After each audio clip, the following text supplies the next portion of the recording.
बिस्मिल्लाहिर्रहमानिर्रहीम। अस्सलाम वालेकुम स्टूडेंट्स, मैं हूं अरशद अजीज, आपका फिजिक्स टीचर। आज हम डिस्कस करने जा रहे हैं मॉडर्न फिजिक्स को स्टेप स्कीम ऑफ स्टडीज के अकॉर्डिंगली। ये हमारे पास यूनिट नंबर 10 की सेकंड डिवीजन है।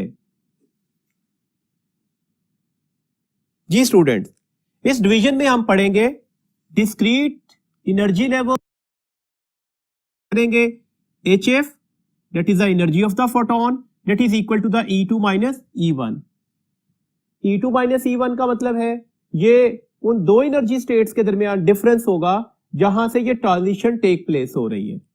नंबर 3 पर हम पढ़ेंगे प्रोडक्शन ऑफ एक्सरेज, और इसी टॉपिक में हम पढ़ेंगे the feature of X-ray tube. देखिए, जो सबसे पहली पॉइंट जो हम पढ़ना चाह रहे हैं वो है जी हमारे पास स्पेक्ट्रा। स्पेक्ट्रा क्या है? वेल फेमिलियर वर्ड है, आप जूनियर क्लासेस से पढ़ते आ रहे हैं कि जब भी व्हाइट लाइट को हम प्रिज्म के ऊपर फॉल करते हैं, बिकॉज प्रिज्म व्हाइट लाइट का स्पेक्ट्रोमीटर है, तो ये इसके कॉन्स्टिट्यूएंट कलर्स में इसे क्या कर देता है? स्प्लिट अप कर देता है, डिस्पर्स कर देता है। 9-10 चैप्टर में हमने पढ़ा कि यहां पर जो स्कैटरिंग होती है वो वेवलेंथ के साथ इनवर्स रिलेशन में होती है। That's why least scattering, least dispersion किस में आएगी? रेड में। और सबसे ज्यादा बेंडिंग लाइट कौन सी होगी? वायलेट। तो हम इसे बोलते आ रहे हैं कि ये हमारे पास स्पेक्ट्रम ऑफ व्हाइट लाइट है। तो स्पेक्ट्रा क्या होता है? स्पेक्ट्रम क्या होता है? तो हमारे पास स्पेक्ट्रा क्या है? रीडिस्ट्रीब्यूशन है इलेक्ट्रोमैग्नेटिक रेडिएशन। लाजमी नहीं कि व्हाइट लाइट ही हो, इसमें कोई भी इलेक्ट्रोमैग्नेटिक रेडिएशन हो सकती है। उसका रीडिस्ट्रीब्यूशन है किसके accordingly? According to their wavelength और इंटेंसिटीज। अच्छा, जो हम इसमें ब्रांच ऑफ फिजिक्स को स्टडी कर रहे होते हैं, that is the spectroscopy. Spectroscopy की डेफिनेशन क्या है? स्पेक्ट्रोस्कोपी है branch of physics which deals with investigation of the wavelength and intensities of electromagnetic radiation emitted और अब्सॉर्ब्ड। याद रखिएगा, हमारे पास जो स्पेक्ट्रा है वो जनरल दो काइंड्स का होता है, एमिटेड स्पेक्ट्रा भी होता है और हमारे पास अब्सॉर्ब्ड स्पेक्ट्रा भी होता है। डिफरेंस क्या है इसके अंदर? देखिए, लेट्स सपोज हमारे पास किसी भी एटम को डिस्कस कर रहे हैं, इलेक्ट्रॉन अपनी लोअर एनर्जी स्टेट में है, एनर्जी स्टेट को मैंने P बोल दिया जनरलाइज करके। अगर हम इसकी some higher energy state let's suppose N में लेके जाना चाह रहे हैं, तो आपको इसकी पंपिंग करनी पड़ेगी, मतलब आपको कुछ एनर्जी को सप्लाई करनी पड़ेगी। जनरली पंपिंग दो किस्म की होती है, या ऑप्टिकल या इलेक्ट्रॉनिक। ऑप्टिकल का मतलब है कि यहां पर हम कोई फोटोन इसके ऊपर इंसिडेंट करेंगे, इस फोटोन की एनर्जी एग्जैक्टली इस एनर्जी डिफरेंस के बराबर होनी चाहिए। ये फोटोन इलेक्ट्रॉन को एनर्जी इंपार्ट करेगा, that's why electron energy absorb करके सम हायर एनर्जी स्टेट में जंप कर जाएगा, दैट इज अब्जॉर्प्शन स्पेक्ट्रा। आप ये काम इलेक्ट्रॉनिक पंपिंग से भी कर सकते थे। इलेक्ट्रिक डिस्चार्ज दे दें, एक्सटर्नल इलेक्ट्रॉन ऑर्बिटल इलेक्ट्रॉन को हिट करेंगे और रिक्वायर्ड एनर्जी उसको ट्रांसफर करेंगे। याद रखिएगा, इलेक्ट्रॉनिक पंपिंग में काइनेटिक एनर्जी ऑफ इलेक्ट्रॉन इस एनर्जी डिफरेंस से ज्यादा होनी चाहिए। तो डेट्स है, ये दो किस्म की पंपिंग है। इसमें इलेक्ट्रॉन अपनी लोअर एनर्जी स्टेट से जंप करके कहां पर आया? हाई एनर्जी स्टेट में। ये हमारे पास कौन सा स्पेक्ट्रा बनेगा? Absorption spectra. ये भी पॉसिबल है कि एक इलेक्ट्रॉन अपनी एक्साइटेड स्टेट से, एक्साइटेड स्टेट टेम्परेरी स्टेट होती है ना, तो वहां से अपनी ग्राउंड स्टेट में जब जंप करेगा तो अब क्या होगा? अब यहां पर अब्जॉर्प्शन नहीं होगी। जितना energy difference between the these two energy states होगा, उतना फोटोन ऑफ एनर्जी वो यहां से क्या करेगा? एमिट कर देगा। तो ये हमारे पास कौन सा स्पेक्ट्रा कहलाएगा? That is the emission spectra. जी, अब हम पढ़ना चाह रहे हैं टाइप्स ऑफ स्पेक्ट्रा को। देखिए, जनरली हमारे पास 3 टाइप्स ऑफ स्पेक्ट्रा होते हैं। नंबर 1 इज डिस्क्रीट या लाइन स्पेक्ट्रा। डिस्क्रीट नाम से जाहिर है, sharp spectral line. That's why इसकी एग्जांपल क्या होगी? That is the atomic spectra. यही हमारा कॉन्सेंट मैटर है, अभी हम इसी के बारे में डिस्क्रिप्शन लेंगे। सेकंड काइंड है जी बैंड स्पेक्ट्रा। बैंड स्पेक्ट्रा की एग्जांपल क्या है? एमसीक्यूज के लिए याद रखिएगा, मॉलिक्यूलर स्पेक्ट्रा। नंबर 3 है कॉन्टिन्यूअस स्पेक्ट्रा। कॉन्टिन्यूअस स्पेक्ट्रा की एग्जांपल क्या है? Black body spectra. हम चैप्टर नंबर 19 में ये पढ़ा है कि ब्लैक बॉडी से ऑल पॉसिबल एनर्जीज एमिट भी हो सकती हैं और अब्सॉर्ब भी हो सकती हैं। तो दैट्स व्हाई ब्लैक बॉडी का जो स्पेक्ट्रा है वो किस रेंज में जाएगा? वो कॉन्टिन्यूअस स्पेक्ट्रा बनता है। देखिए, हमारे पास किसी भी एटम से जो डिफरेंट लाइंस निकल रही होती हैं, हम उसे स्पेक्ट्रल सीरीज कहते हैं। इस वक्त हम फोकस कर रहे हैं हाइड्रोजन एटम को। अभी हम जितनी भी स्पेक्ट्रल लाइंस को डिस्कस करेंगे that are emitted only from the hydrogen, अब यहां पर हमारे पास इस फॉर्मूलाज को या स्पेक्ट्रल लाइंस को जो जनरलाइजेशन कर रहा है वो रेडबर्ग है। उसने फॉर्मूला बनाया कि ये वाली वेवलेंथ जो है वो हाइड्रोजन एटम से एमिट या अब्जॉर्ब हो सकती है। इसके अलावा और कोई सीरीज ऑफ वेवलेंथ एमिट या अब्जॉर्ब नहीं हो सकती हाइड्रोजन एटम में। फॉर्मूला बना one by lambda that is equal to the RH 1/p² minus 1/n²। इस फॉर्मूला पर फोकस कीजिएगा, इसके अकॉर्डिंगली कुछ क्वेश्चन पेपर में पूछे जा सकते हैं। अभी हम डिस्कस भी कर लेते हैं डिफरेंट क्वेश्चंस को। RH क्या है? That is the Rydberg constant. इसकी वैल्यूज क्या होती है? दैट इज 1.0974 10⁻+7 पर मीटर। यूनिट्स याद रखिएगा। इसी हमारे पास टॉपिक में आगे जाकर मेंशन भी किया गया कि RH एक्चुअली फिजिकली E0/hc के बराबर होता है। फिर E0 क्या है? E0 हमारे पास जो ग्राउंड स्टेट एनर्जी है हाइड्रोजन एटम की। E0 हाइड्रोजन एटम में इलेक्ट्रॉन की ग्राउंड स्टेट एनर्जी है और H प्लैंक्स कांस्टेंट है, C is the speed of light. आप इसके अकॉर्डिंगली भी ये बात याद रखिएगा। एमसीक्यूज हो सकता है E0/hc, जिसमें हमारे पास E0 को, H को और C को डिफाइन कर दिया जाए, एक्सप्लेन कर दिया जाए कि ये क्वांटिटीज हैं। आप बताएं इसके यूनिट्स क्या होंगे। तो आपको पता होना चाहिए इसके यूनिट सेम एज RH होंगे और हमारे पास यूनिट्स क्या निकल आएंगे? पर मीटर। तो क्विक रिस्पॉन्स मिलेगा। आप फौरी तौर पर इसकी डायमेंशन और इसके यूनिट्स को तय कर सकते हैं। हमारे पास अगली बात याद रखिएगा, जो P(n) है वो प्रिंसिपल क्वांटम नंबर्स होते हैं। एक कंडीशन है इस फॉर्मूला के लिए, P की वैल्यूज जो होगी वो लेस होगी as compare to the n। जो भी ट्रांजिशन आ रही है उसमें जो स्मॉलर क्वांटम नंबर होगा उसे हम P से और जो लार्जर क्वांटम नंबर होगा उसे हम n से रिप्रेजेंटेशन देते हैं। अब यहां से निकलने वाली डिफरेंट सीरीज को, डिफरेंट लाइंस को हम डिस्कस कर लेते हैं। सबसे पहली सीरीज हमारे पास जो डिस्कशन कर रहे हैं वो लाइमन सीरीज है। लाइमन सीरीज के लिए याद रखने वाले पॉइंट्स हैं, P की वैल्यूज 1 ही होगी जबकि n 1 से लार्जर लिया जाएगा। 2, 3, 4 अप टू इंफिनिटी कोई भी वैल्यूज लगाई जा सकती है। तो लाइमन सीरीज का फॉर्मूला याद रखिएगा, one by lambda is equal to the RH 1/1²। तो 1² 1 ही होता है, माइनस 1/n²। तो डेट्स ये फॉर्मूला किसका हो गया? लाइमन सीरीज का। याद रखिएगा लाइमन सीरीज की रीजन क्या होता है? ये अल्ट्रावायलेट रीजन में फॉल कर रही होती है। नेक्स्ट हमारे पास है बामर सीरीज। बामर सीरीज में P की वैल्यूज क्या लगाई जाएगी? डेट इज 2, जबकि n क्या होगा? अब 2 से लार्जर लेना है, 3, 4, 5 अप टू इंफिनिटी कोई भी वैल्यूज ली जा सकती है। बामर सीरीज का formula one by lambda is equal to the RH 1/2² minus 1/n² हो जाएगा। याद रखिएगा जो बामर सीरीज है वो विजिबल रीजन में लाई कर रही होती है। अच्छा जी, हमारे पास पेज नंबर 204 पर एक टेबल भी बना हुआ है जिसमें लाइमन, बामर और पेस्चन सीरीज की कुछ रेंजेस बताई गई। एटलीस्ट आपको बामर सीरीज की रेंज जरूर पता होनी चाहिए। विजिबल रीजन है ना, रेड से वायलेट। तो डेट्स ये इसकी रेंज लिखी हुई है 656 नैनोमीटर से लेकर 356 नैनोमीटर तक इसकी वेवलेंथ हो सकती है। दिस मीन्स दैट आपको बुकिश इंफॉर्मेशन एटलीस्ट याद होनी चाहिए।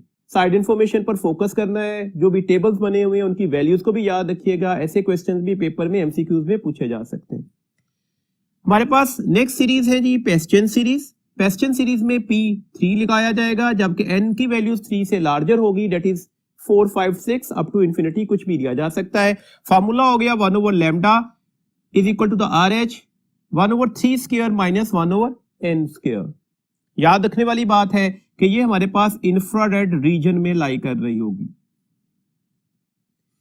ब्रैकेट सीरीज के लिए जो P होगा वो 4 होगा, n जो होगा वो 4 से लार्जर निकलेगा। डेट्स वाई 5 से लेकर इंफिनिटी तक कोई भी वैल्यूज ली जा सकती है। ब्रैकेट सीरीज का फॉर्मूला हो गया one by lambda that is equal to the RH 1/4² minus 1/n²। इसकी रीजन भी क्या होगी? That is infrared. नेक्स्ट है जी फ्रंट सीरीज। फ्रंट सीरीज में P क्या लगेगा? 5 लगेगा और n की वैल्यूज जो होगी वो 5 से लार्जर होगी। That is 6, 7, 8 and up to so on infinity.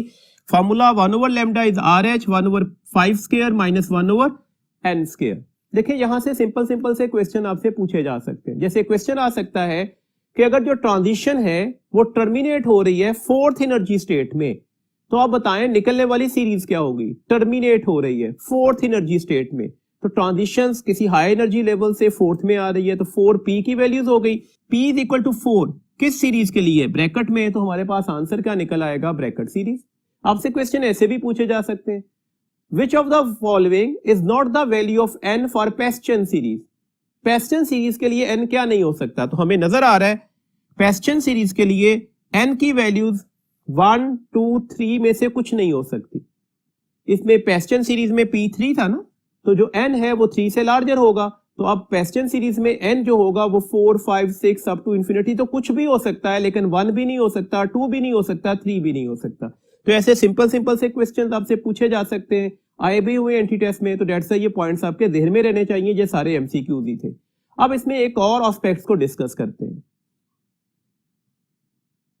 देखें, हमने ये बोला कि हमारे पास जो n की वैल्यूज है वो किसी भी सीरीज में, चाहे वो लाइमन है, पेस्चन है, बामर है, उसमें वो एक रेंज के साथ चल रही थी। n की वैल्यूज जो है वो p से तो लार्जर होगी, लेकिन अप टू इंफिनिटी चल रही होगी। इसका मतलब है हर सीरीज में एक वेवलेंथ नहीं निकल रही। तो इसमें हम अगर कहना चाह रहे हैं कि किसी भी सीरीज में मिनिमम वेवलेंथ कितनी निकल रही है, तो उसके लिए हम डिस्क्रिप्शन ले रहे हैं। देखिए, आप सबको पता है एनर्जी किसके बराबर होती है, that is equal to the HF, आप इसे hc बाय लैम्डा भी कहते हैं। दिस मीन्स दैट एनर्जी और वेवलेंथ में कौन सा रिलेशन है? इनवर्स। अगर वेवलेंथ मिनिमम से मिनिमम होगी तो एनर्जी क्या हो जाएगी? मैक्सिमम से मैक्सिमम। ये आपका कीवर्ड हो गया। मैक्सिमम एनर्जी कब एमिट हो सकती है? जब सबसे बड़ा जंप आएगा। और सबसे बड़ा जंप किसी भी सीरीज में कब आ सकता है? जब इलेक्ट्रॉन इंफिनिटी स्टेट से अपनी pH स्टेट में आ रहा होगा। तो डेट्स ए इंपॉर्टेंट पॉइंट हो गया। मिनिमम वेवलेंथ निकल रही है, आपसे क्वेश्चन पूछा जाए n की वैल्यूज क्या होगी, तो that must be taken as infinity. आपसे क्वेश्चन है जी, बामर सीरीज की मिनिमम वेवलेंथ निकल रही है, आप n की वैल्यूज बता दें, तो इंफिनिटी। पेस्चन सीरीज में मिनिमम वेवलेंथ के लिए n की वैल्यूज क्या होगी? That also taken as infinity. तो ये सारी वैल्यूज आपने याद रखनी है एमसीक्यूज के लिए। अच्छा, क्वेश्चन ऐसे भी हो सकता है कि आप कैलकुलेट कर दे ब्रैकेट सीरीज की जो है मिनिमम वेवलेंथ होगी कितनी। ये एमसीक्यूज हो सकता है, मैं एमसीक्यूज डिस्कस कर रहा हूं। हमने ब्रैकेट सीरीज की मिनिमम वेवलेंथ बतानी है, क्या होगी। तो अगर मुझे शॉर्टेस्ट वेवलेंथ लेनी है ब्रैकेट सीरीज की, या मिनिमम वेवलेंथ लेनी है, तो फॉर्मूला लिखते हैं। फॉर्मूला में हमारे पास 1/λ था, 1/λ मिनिमम RH। P की वैल्यूज क्या थी ब्रैकेट के लिए? 4, तो हमने लिखा 1/16, 4 का स्क्वायर लेना था। और n की वैल्यूज हमने क्या लिख दी? इंफिनिटी। 1/∞ आप सबको पता है किसके बराबर होती है? That is 0।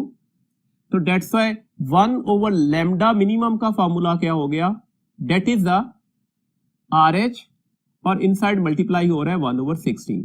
और अगर मुझे लैम्डा मिनिमम कैलकुलेट करना है, तो अब लैम्डा मिनिमम बेटा किसके बराबर आ जाएगा? इस साइड पर आप रेसिप्रोकल ले लीजिएगा, तो that is taken as the 16/RH। तो इस तरह से आप इसकी कैलकुलेशंस कर सकते हो। डेट्स वाई कभी आपसे लाइमन, पेस्चन, बामर, ब्रैकेट या किसी भी सीरीज की मिनिमम वेवलेंथ कैलकुलेट करने के लिए कहा जाए, तो ये आपके पास कैलकुलेशन है। शॉर्टकट में इसका एक फॉर्मूला याद रखिएगा, जो मिनिमम वेवलेंथ होती है किसी भी सीरीज की, that is equal to the p² divided by RH। तो यहां से आप डायरेक्टली भी कैलकुलेशन कर सकते हैं।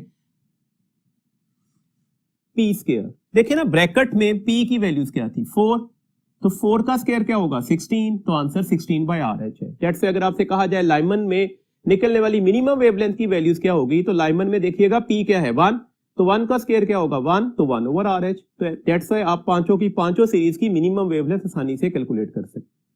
सिमिलरली मैक्सिमम वेवलेंथ क्या होगी? इसी रिलेशन के अकॉर्डिंगली अगर आप मैक्सिमम वेवलेंथ पर जाना चाह रहे हो, तो एनर्जी क्या हो जाएगी? मिनिमम से मिनिमम।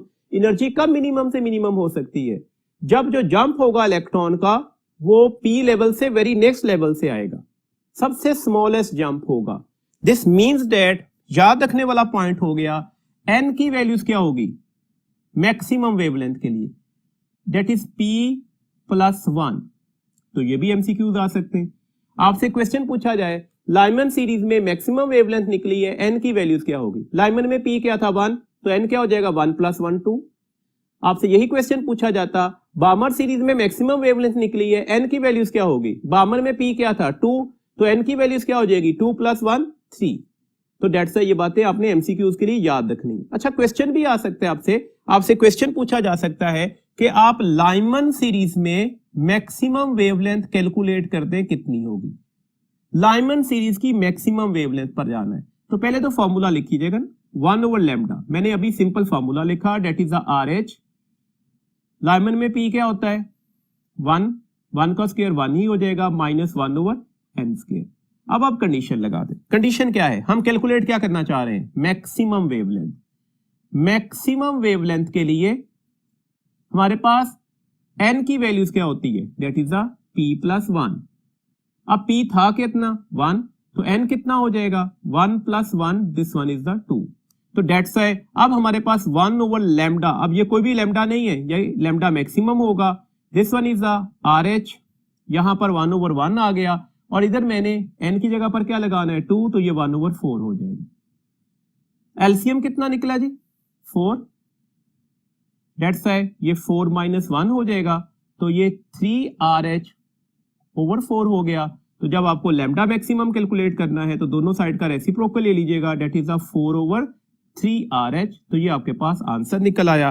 तो इस तरह से आप इसे कैलकुलेट करके आंसर दे सकते हैं। फार्मूला को जनरलाइज भी किया जा सकता है। याद रखिएगा, किसी भी सीरीज में मैक्सिमम वेवलेंथ लेने का फार्मूला होगा, that is P multiply by n whole square divided by P plus n RH।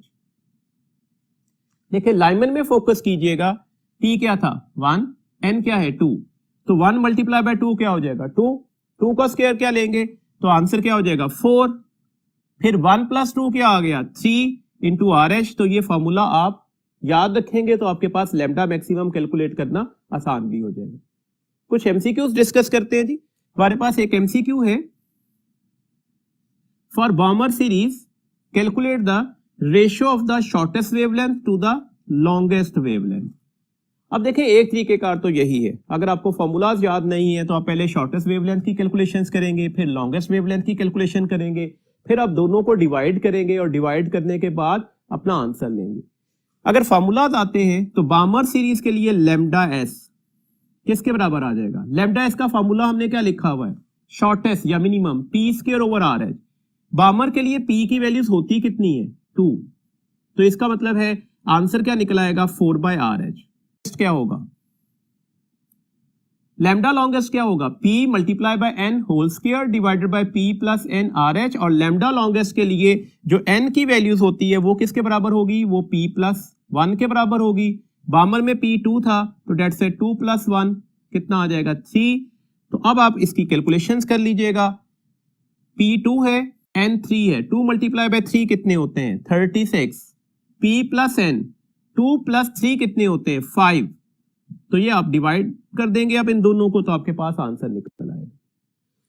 अब आपने करना क्या था, lambda S over lambda L calculate करना था। लैम्डा एस की वैल्यूज क्या है 4 over R H, lambda L की वैल्यूज क्या है 36 over 5 R H. This means that can be written as 4 over R H. ये 36 मल्टीप्लाई हुआ और ये 5 आर एच का फैक्टर ऊपर जाकर मल्टीप्लाई हो जाएगा। अब आपको क्लियरली नजर आ रहा है कि ये आर एच का फैक्टर आर एच के फैक्टर से कैंसिल हो गया, ये इससे कैंसिल हुआ, 4 9 are 36। तो अब आंसर क्या निकल आया, दिस वन इज द 5/9। तो ये आपके पास आंसर होगा। तो आप इस तरह से इसकी कैलकुलेशंस कर सकते हैं। तो याद रखिएगा आपको फार्मूलाज पता होने चाहिए। आप फार्मूला से मैक्सिमम और मिनिमम वेवलेंथ की वैल्यूज को कैलकुलेट कर सकते हैं, उनकी रेशियो भी कैलकुलेट कर सकते हैं।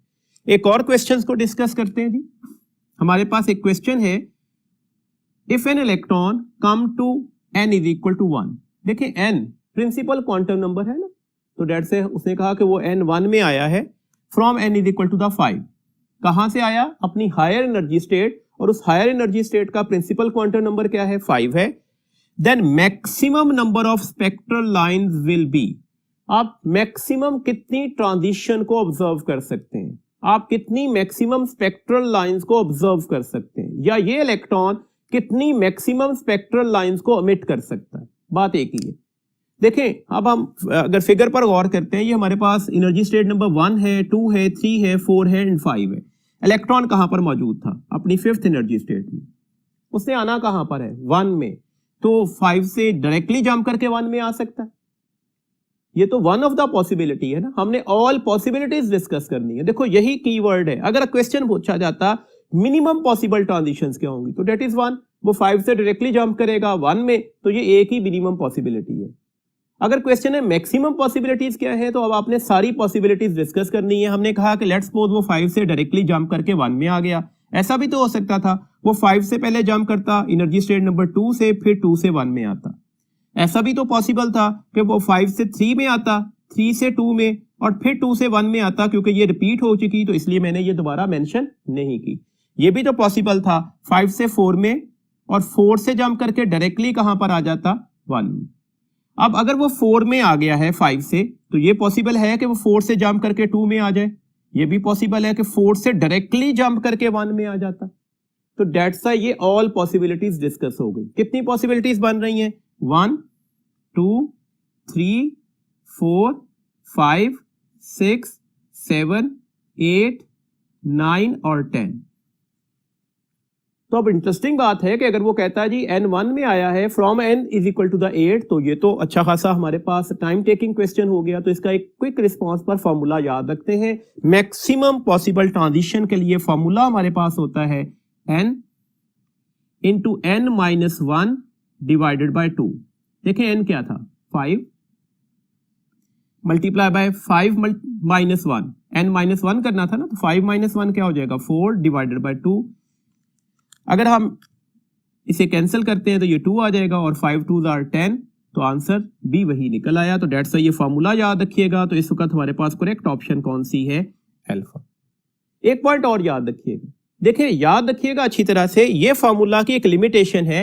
ये फॉर्मूला उस वक्त एप्लीकेबल होगा जब टर्मिनेशन एग्जैक्टली ग्राउंड स्टेट में हो रही होगी। अगर ऐसा ना होता, अगर आपसे कहा जाता जो 5 से 3 में जंप हुआ है, आप बताएं पॉसिबल ट्रांजिशंस कितनी होगी। अब जो हमारे पास फॉर्मूला लगेगा वो होगा n minus P factorial. Larger quantum number को n और स्मॉलेस्ट क्वांटम नंबर को p मानेंगे, तो डेट्स है 5 माइनस 3 फैक्टोरियल, और ये एडिटेटिव फैक्टोरियल होगा 2 फैक्टोरियल। फैक्टोरियल कैसे लिया जाता है, तो 2 प्लस 2 से एक लेस करके वैल्यू लिख लीजिएगा 1, तो कितनी ट्रांजिशंस होंगी, 3। लेट्स सपोज ये 3 फैक्टोरियल होता तो इसे कैसे सॉल्व करते, 3 प्लस 2 प्लस 1। 4 फैक्टोरियल है तो कैसे सॉल्व करेंगे, 4 प्लस 3 प्लस 2 प्लस 1। तो इस तरह से आप इसका फैक्टोरियल ले सकते हैं। ये फॉर्मूला उस वक्त एप्लीकेबल होगा जब टर्मिनेशन ग्राउंड स्टेट में नहीं हो रही। जनरली आमतौर पर हमारे पास जो क्वेश्चन पूछे जाते हैं वो टर्मिनेशन ग्राउंड स्टेट वाले ही होते हैं। तो डेट्स है यही एक फॉर्मूला आमतौर पर हम यूज करते हैं, तो इसको अच्छी तरह से याद रखना होगा। नेक्स्ट है जी हमारे पास बोहर एटॉमिक मॉडल, और ये हम हाइड्रोजन एटम के बारे में डिस्कस कर रहे हैं। किसने प्रेजेंट किया था, नील बोहर ने। कब, 1913 में। किस पर बेस कर रहा है, इसमें कुछ पॉइंट्स क्लासिकल फिजिक्स से और कुछ क्वांटम थ्योरी से लिए गए। तो डेट से जनरली हम उसे बोलते हैं कि ये सेमी क्लासिकल मॉडल है। इसका पोस्टुलेट नंबर 1 क्या है, देखिए न्यूक्लियस, इसके इर्द गिर्द इलेक्ट्रॉन ऑर्बिटिंग कर रहे होंगे। कीवर्ड बोला electron orbiting around the nucleus without radiating, without radiating, ये कीवर्ड है। इलेक्ट्रॉन ऑर्बिट करता हुआ रेडिएट नहीं करेगा। जबकि हम क्लासिकल फिजिक्स चैप्टर नंबर 16 में पढ़ा है कि चार्ज अगर एक्सेलेरेट कर गया तो वो रेडिएट करता है इलेक्ट्रोमैग्नेटिक फील्ड को। सर्कल में मूव करते हुए चार्ज पार्टिकल का एक्सेलेरेशन 0 नहीं होता, तो ये एक्सेलेरेटेड चार्ज पार्टिकल है, तो डेट से इसे तो इलेक्ट्रोमैग्नेटिक फील्ड रेडिएट करनी चाहिए। तो डेट से अगली बात याद रखिएगा, that postulate is actually contradict with the classical physics.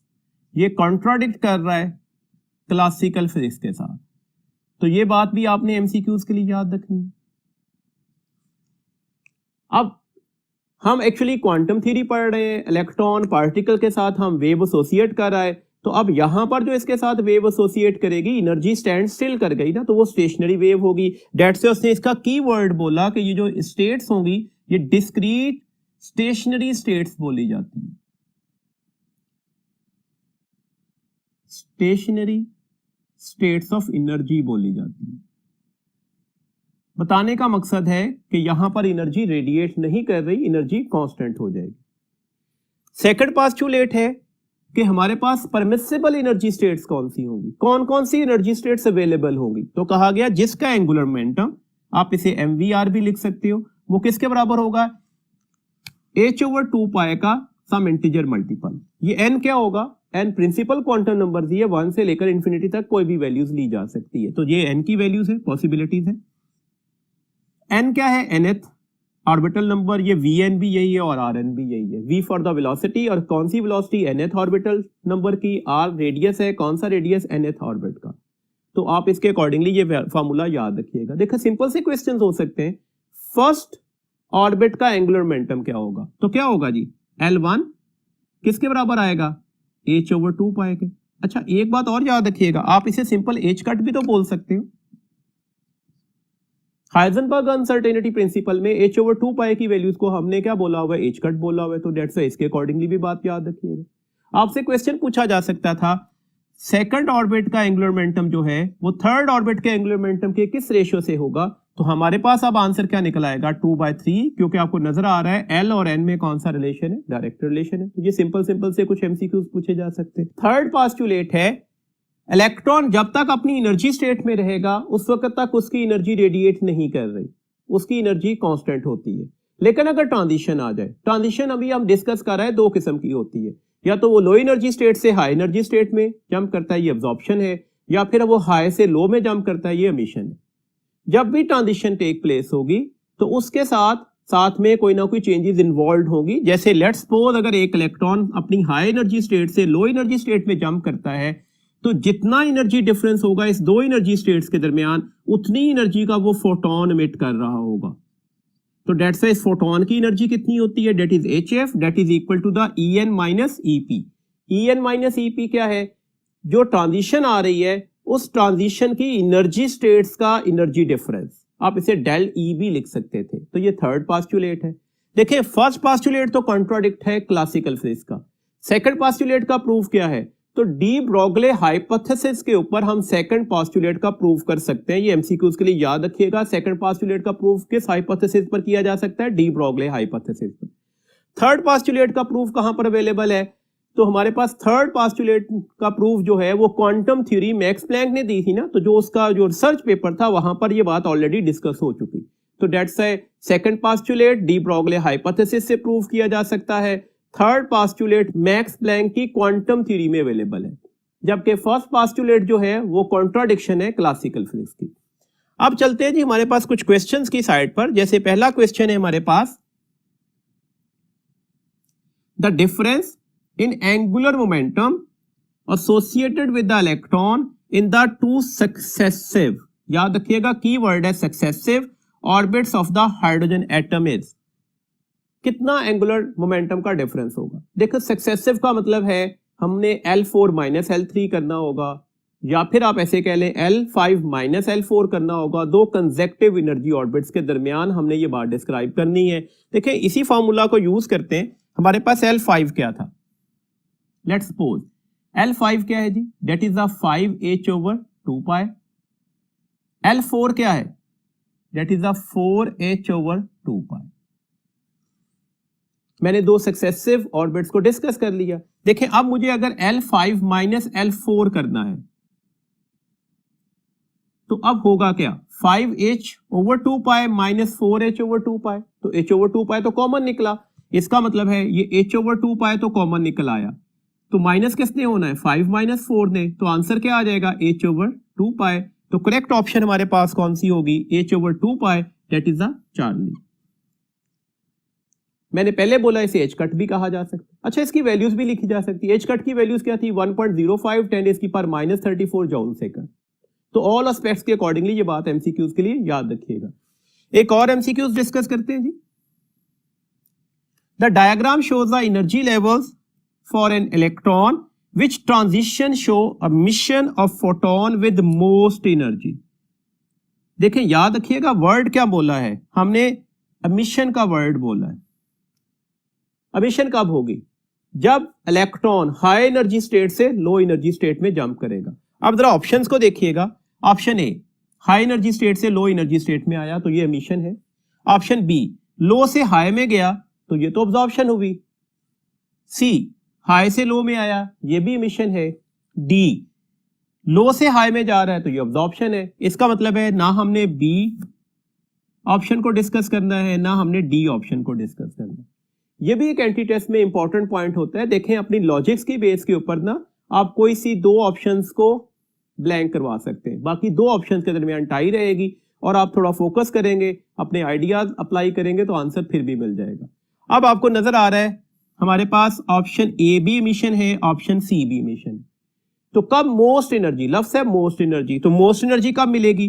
तो ऑब्वियसली जब वो अपनी ग्राउंड स्टेट में जंप कर रहा होगा, वहां पर सबसे मैक्सिमम एनर्जी इमिट हो सकती है। तो करेक्ट ऑप्शन हमारे पास क्या हो गई? चार्ली। जी अब कुछ इंपॉर्टेंट रिजल्ट्स को हम डिस्कस करते हैं। सबसे पहला हमारे पास जो रिजल्ट है वो क्वांटाइज रेडियाई का है। रिजल्ट्स याद रखिएगा, इक्वेशंस की शक्ल में भी आपसे बातें पूछी जा सकती हैं, इसके डिफरेंट मैथमेटिकल क्वेश्चंस भी आ सकते हैं, उनको अभी वन बाय वन डिस्कस करते हैं। देखिए r n, where n is the principal quantum number, किसके बराबर होगा? N square into the h square divided by 4 pi square k m e square. N once again वही प्रिंसिपल क्वांटम नंबर है, h क्या है? That is a Planck's constant, pi एक constant number है, k हमारे पास इलेक्ट्रोस्टैटिक कांस्टेंट है, chapter number 12 में इसकी वैल्यूज पढ़ा है। M is the mass of electron and E is the charge of an electron. अगर हम इसमें वैल्यूज अप्लाई करते हैं तो हमारे पास किसी भी ऑर्बिट का रेडियस डिफाइन हो सकता है। देखिए अगर मैं लेट्स सपोज यहां पर 1 अप्लाई कर दूं तो R1 और ये 1 हो जाएगा, तो ये फैक्टर हमारे पास क्या कहलाएगा? R1 कहलाता है। तो ये फैक्टर हमारे पास है R1। हम इसे बोहर रेडियस भी बोलते हैं, क्योंकि एक्चुअली हम हाइड्रोजन एटम के बारे में डिस्क्रिप्शन दे रहे हैं। तो हाइड्रोजन एटम में इलेक्ट्रॉन अपने पहले ऑर्बिट में होगा, तो डेट से हम इसे बोहर्स रेडियस का नाम भी बोलते हैं। मैं इसमें सारे कांस्टेंट वैल्यूज को अप्लाई कर दूं, each and every one is constant, कुछ भी चीज वेरिएबल नहीं है, तो जो आंसर निकलेगा वो 0.053 नैनोमीटर होगा। आप इसके अलावा इसे 0.53 इंटू 10⁻⁻10 मीटर भी लिख सकते हो, और इसके अलावा हम इसे 5.3 इंटू 10⁻⁻11 मीटर भी लिख सकते हैं। ऑल पॉसिबिलिटीज इसलिए लिखती हैं कि अगर कभी एमसीक्यूज आए जाए तो हमें पता होना चाहिए कि जो हमारे पास R1 की न्यूमेरिकल वैल्यूज क्या होगी। अच्छा अगर मैं इसे R1 सपोज करता हूं तो हमारे पास अब रिलेशन बन गया Rn is equal to the n square R1। This means that अगर पहला ऑर्बिट R1 है तो दूसरा ऑर्बिट क्या हो जाएगा? 4R1, तीसरा ऑर्बिट क्या हो जाएगा? 9R1, फोर्थ ऑर्बिट क्या हो जाएगा? 16R1 and so on. देखिए ऐसे क्वेश्चन आपसे पेपर में पूछे जा सकते हैं। क्वेश्चन है कि फिफ्थ ऑर्बिट जो है वो हमारे पास फर्स्ट ऑर्बिट से कितने टाइम्स लार्जर होगा? तो 5 टाइम्स नहीं, 5 का स्क्वायर लेना पड़ेगा। तो 5 का स्क्वायर क्या होगा? 25। तो जो पांचवा ऑर्बिट है वो हमारे पास फर्स्ट ऑर्बिट से कितने टाइम लार्जर होगा? 25 टाइम्स, बिकॉज हमने कहा कि फिफ्थ ऑर्बिट। तो इसके लिए वैल्यूज क्या लिखेंगे? 5 का square that is 25 into the R1। Similarly आपसे क्वेश्चन पूछा जा सकता है कि हमारे पास थर्ड ऑर्बिट की न्यूमेरिकल वैल्यूज क्या होगी? तो थर्ड ऑर्बिट R3 किसके बराबर आना चाहिए? 9R1 के। तो आप इसमें वैल्यूज लगा दें 9 और ये 0.053 है, 9 3 27, 9 5 45 और ये 49 हो गए। तो हमारे पास आंसर किसके बराबर आ जाएगा? 0.497 नैनोमीटर। तो इस तरह से क्वेश्चन आपसे ड्राइव हो सकते हैं। आपको ये क्वेश्चन कैलकुलेट करने आने चाहिए। आपसे रेशियो कैलकुलेट करवाई जा सकती है। कहा जा सकता है कि सेकंड ऑर्बिट का radius divided by third orbit का रेडियस क्या होगा? तो आर एन स्क्वायर के डायरेक्टली प्रोपोर्शनल हुआ ना, तो सेकंड डिवाइडेड बाय थर्ड, तो 2/3 का स्क्वायर भी लेना होगा, तो आंसर क्या निकल आएगा? 4/9। तो ये सिंपल से क्वेश्चन आ सकते हैं। न्यूमेरिकल वैल्यूज याद रखिएगा, फॉर्मूला पर फोकस कीजिएगा, R1 की वैल्यूज याद रखिएगा, उसके अकॉर्डिंगली क्वेश्चन पूछे जा सकते हैं। देखिए हमारे पास जो नेक्स्ट टॉपिक है इसी में वो है जी वेलोसिटी। अगर आपको थोड़ा टॉपिक याद है तो हमने रेडियस के अंदर ही वेलोसिटी की वैल्यूज भी कैलकुलेट की थी, दैट इज 2 पाई के ई स्क्वायर ओवर NH। इस ब्रैकेट वाली क्वांटिटी को हम जनरली V1 बोलते हैं, बिकॉज अगर मैं N1 लगा दूं तो ये V1 की वैल्यूज निकल आएगी। तो this one V1 over N, तो V1 की वैल्यूज क्या है? 2 पाई के ई स्क्वायर ओवर H। अगर मैं सारी वैल्यूज लगा दूं तो ये आंसर निकलेगा 2.18 इंटू 10⁻6 मीटर पर सेकंड। तो डेट्स से ये याद रखिएगा कि अगर इलेक्ट्रॉन अपने फर्स्ट ऑर्बिट के अंदर है तो उसकी वेलोसिटी की वैल्यूज क्या होगी। एक पॉइंट और याद रखिएगा, ये जो वेलोसिटी है ना, ये स्पीड ऑफ लाइट का 1/137 पार्ट निकलती है। इन अदर वर्ड्स मैं ये कह रहा हूं कि स्पीड ऑफ लाइट जो है 137 times the speed of electron in the first Bohr orbit होगा। तो ये आपके पास इसकी वैल्यूज आ सकती है, इसके अकॉर्डिंगली आपने ये बातें याद रखनी है एमसीक्यूज के लिए। देखिए क्वेश्चन ऐसे भी आ सकते हैं कि आपसे क्वेश्चन हो जाए कि हमारे पास V2 ओवर V3 की रेशियो क्या होगी। तो V और N में कौन सा रिलेशन है? इनवर्स। तो डेट्स ये रेशियो क्या होगी? 3/2। अब इंपॉर्टेंट पॉइंट याद रखिएगा, हमने जितनी भी सीरीज डिस्कस की, जो भी हमने रेडियस या वेलोसिटी के फॉर्मूला या आगे जाकर जो हम एनर्जी के फॉर्मूलाज डिस्कस करना चाह रहे हैं, वो सारे के सारे हाइड्रोजन एटम के लिए हैं।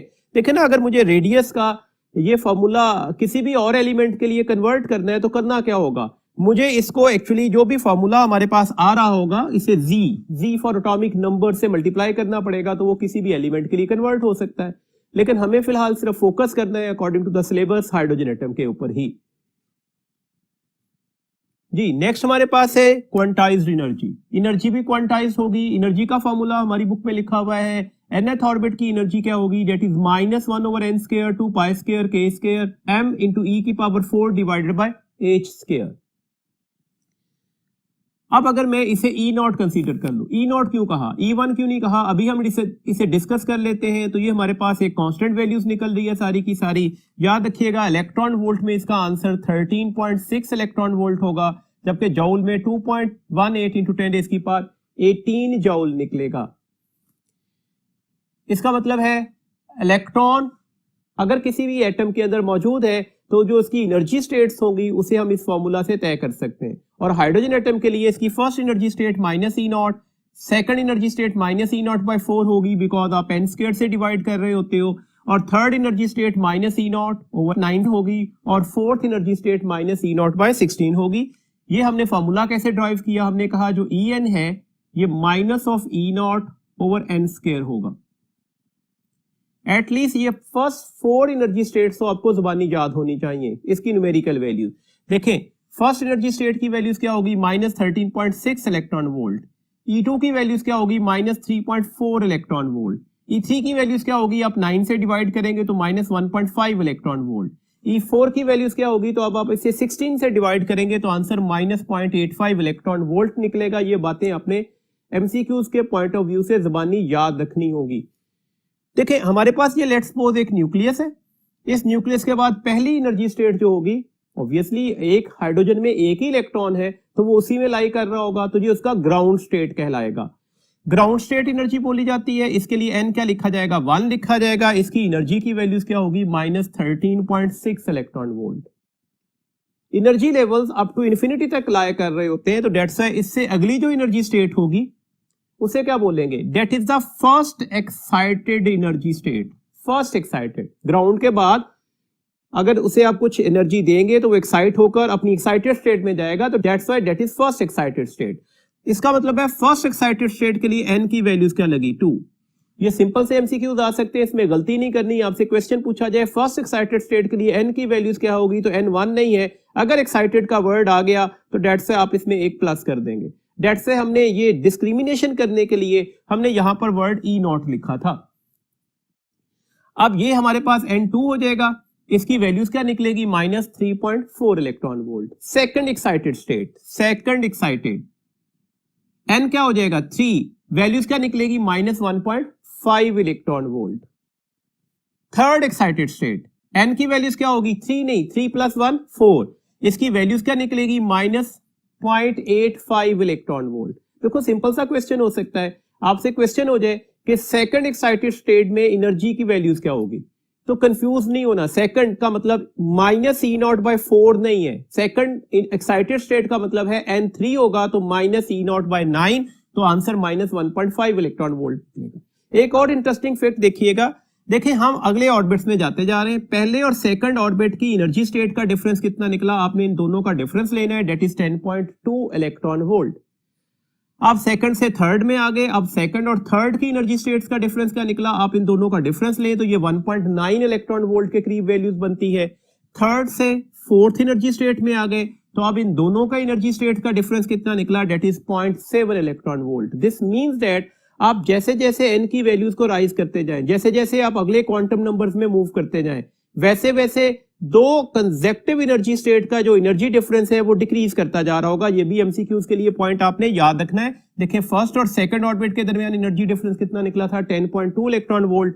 सेकंड और थर्ड ऑर्बिट के दरमियान एनर्जी डिफरेंस कितना निकला था, 1.9 electron volt. Third and fourth orbit के दरमियान एनर्जी डिफरेंस कितना निकला था, जस्ट 0.7 इलेक्ट्रॉन वोल्ट। तो सो जैसे जैसे आप अगले ऑर्बिट में जाएंगे ये एनर्जी डिफरेंस क्या करता जाएगा, कम होता जाएगा।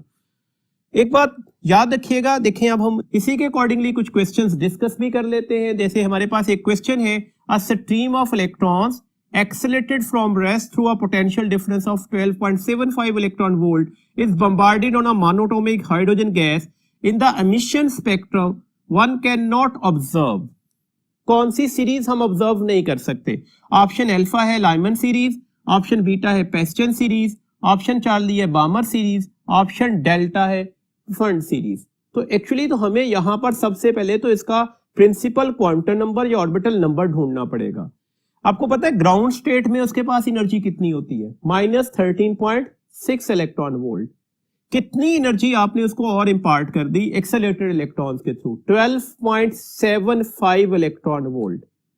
तो इसका मतलब है अब उसके पास अपनी एनर्जी कितनी हो जाएगी? क्या करना पड़ेगा? आपने 13.6 को 12.75 और इन दोनों वैल्यूज को क्या करना है? माइनस कर देना है। तो कितना आंसर आपके पास आ रहा है? That is a 0.85। माइनस की वैल्यूज लार्जर थी तो डेट्स है -0.85। इसका मतलब है अब इलेक्ट्रॉन इतनी एनर्जी को ऑब्जॉर्ब करके जंप कर चुका होगा। कहां पर जंप कर चुका होगा? N4 में।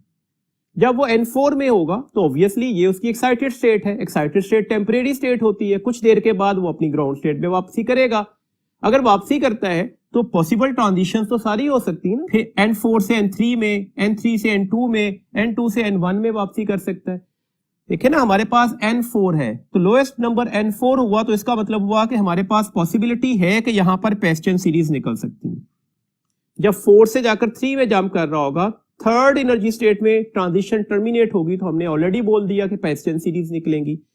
अगर वो सेकंड एनर्जी स्टेट में पहले चला जाता है और फिर सेकंड से अगली फर्दर ट्रांजिशंस करता है तो ऑटोमेटिकली अब कौन सी सीरीज निकल सकती है? Balmer series.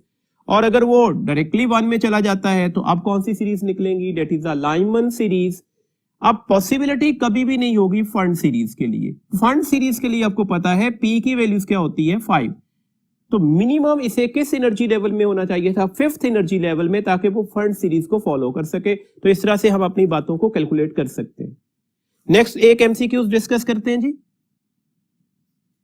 The energies required in electron volt to remove an electron from 3 lowest excited state of hydrogen atoms are। नीचे वैल्यूज दी गई हैं और ये सारी वैल्यूज इलेक्ट्रॉन वोल्ट में दी गई हैं। लफ्ज 3 लोएस्ट एक्साइटेड स्टेट्स है। देखिए याद रखिएगा, यहां पर अब हम ग्राउंड स्टेट की बात नहीं कर रहे, हम एक्साइटेड स्टेट्स की बात कर रहे हैं। तो ये फर्स्ट एक्साइटेड स्टेट, सेकंड और थर्ड, तो ये हमारे पास लोएस्ट एक्साइटेड स्टेट्स होंगी। कैसे एनर्जी निकालेंगे? तो एक्चुअली जब आप इसे रिमूव करवाना है तो आप इसे लेकर कहां पर जा रहे हो? इन्फिनिटी पर। आप कितनी एनर्जी मिट होनी चाहिए? तो हम क्या कहते हैं? E infinity minus E of that values. Let's suppose मैं यहां पर इसमें फर्स्ट एक्साइटेड स्टेट की बात कर रहा हूं, तो यहां पर मेरे पास जो 0 आ गया और फर्स्ट एक्साइटेड स्टेट की एनर्जी कितनी थी? -3.4। तो अब कितनी एनर्जी निकलनी चाहिए? 3.4 electron volt.